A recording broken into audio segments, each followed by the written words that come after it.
Well, one of the things that the book of Jude does for us is it raises the question that you're going to encounter throughout your Bible engagement career. And that is, what do you do with the weird stuff? What do you do with the weird stuff? And I don't say weird in any kind of disparaging way at all, it's a disrespectful way. I just say that there are things in there that are going to strike you as unusual. If you went through the book of Jude and you read it out loud, its tone probably caught you. It's a little darker than the other books we've looked at. But also, it has references that are a little strange. And one of them, especially, there's a reference to the archangel Michael arguing with the devil over the body of Moses.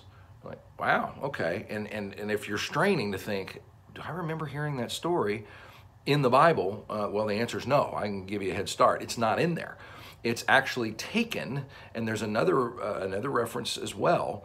It's taken from a book that was available at that time that they would have known about, that Jude would have known about, called the Book of Enoch.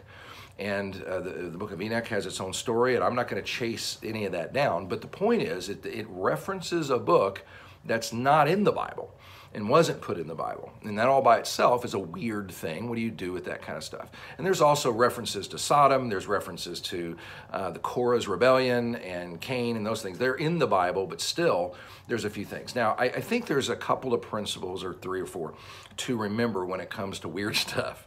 The first one is, it's okay to be curious. One of my favorite passages I may have referenced before is found in Proverbs chapter 25, and it says this: "It is the glory of God to conceal a matter, but the glory of kings is to search out a matter." The glory of God to conceal a matter, but the glory of kings to search out a matter. So God, it says flat out, and we know this from the Bible, and we know this from nature, and just looking at reality, God conceals stuff. He hides things, which I think is cool, because when you were a kid, you loved to hide things. You loved to think in hidden treasure. We've used that as a metaphor. But to search out a matter, and then that's the glory of kings. In other words, if you really want to think like a king, you want to think on a higher level, get curious about life. Get curious about the world. Get curious about the Bible. But while you're curious, here's a very important principle to remember also. Be curious, but major in the majors. And that's what we said yesterday. Now, let me use an illustration when it comes to this. So I'm going to search out this Book of Enoch thing. Okay, great. Well, I need to know what the majors are. We saw them in 2nd and 3rd John. We see them in Jude.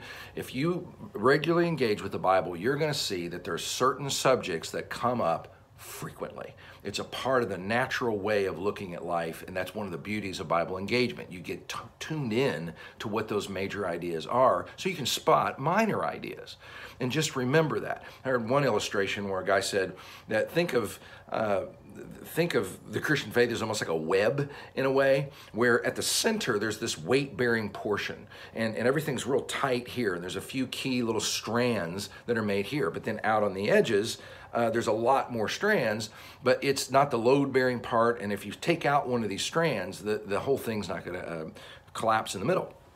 Well, it's kind of like that. It's kind of like in the middle, you've got the person of Christ, who he is, his resurrection, his death on the cross, love, faith, hope, all the major stuff. And then as you get kind of wider out, you have more things that aren't there. The whole thing isn't dependent on. Now, whether or not the Book of Enoch is whatever it is not a make or break it topic. It's a topic of curiosity. I think God conceals it. If you want to seek it out, that's wonderful. But remember that. So major in the majors. Look at it this way. Kind of another illustration. Imagine you're kind of walking along and you're exploring the woods, exploring the mountains. You're enjoying a trail and you're looking out and you're seeing nature and having a good time. But you spot a cave. And you're a curious person, so maybe you want to explore the cave. Well, there's a few things you need to do to make sure that you don't have a bad ending to a cave exploration. You need to know where the trail is. You need to know where true north is. You probably are smart to make sure you have a light source, maybe in a food source. Most likely you need to like tie a rope to your ankle or something, or do something that gives you a way out, that you can find your way. I look at the Book of Enoch and some of these subjects is like exploring a cave. Great to explore caves, but you take particular caution And caves are the exception. They're not the rule. The rule's the trail. The rule's just kind of out there in the open where you're safe, but you can enjoy the beauty of things. Caves are a little different. They have their own built-in dangers. And the reason I say that is because I've seen people kind of get off on subjects like that, and that's where they live. You don't want to live there. You want to visit there. And because if you live there, you get weird. That's kind of how that works. So just remember those kinds of things. Now, there's a few other references in Jude that I would highly recommend you do. I'm not here to, again, to give you answers to these things. I'm here to kind of spur you on towards your own. He references some Old Testament things that are in the Bible. He mentions Cain, Sodom, Korah's rebellion, things like that. And I highly recommend always chase those things down. Like if you mention Sodom, go ahead and revisit. Don't assume you know about Sodom. Go back and read the actual account.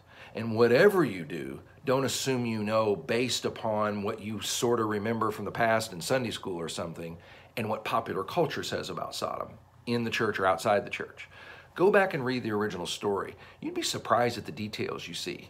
And then chase the word down throughout the rest of the Bible. Just do a reference check and find the word Sodom used throughout the Bible. Round out your thinking.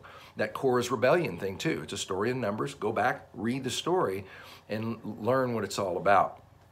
There's one final little weird thing in the book of Enoch, or the book of Enoch, the book of Jude, where he talks about when this dispute over Moses' body's going on. It says that Michael wouldn't bring an accusation against the devil. Well, what's that mean? That's not mentioned anywhere else in the Bible that I personally know of.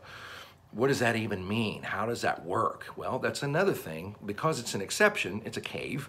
Tie a rope to your ankle, go in and kind of explore it and think about it, and note it and look at it in context. Okay, it probably means these people that he's talking against don't have a lot of respect for authority.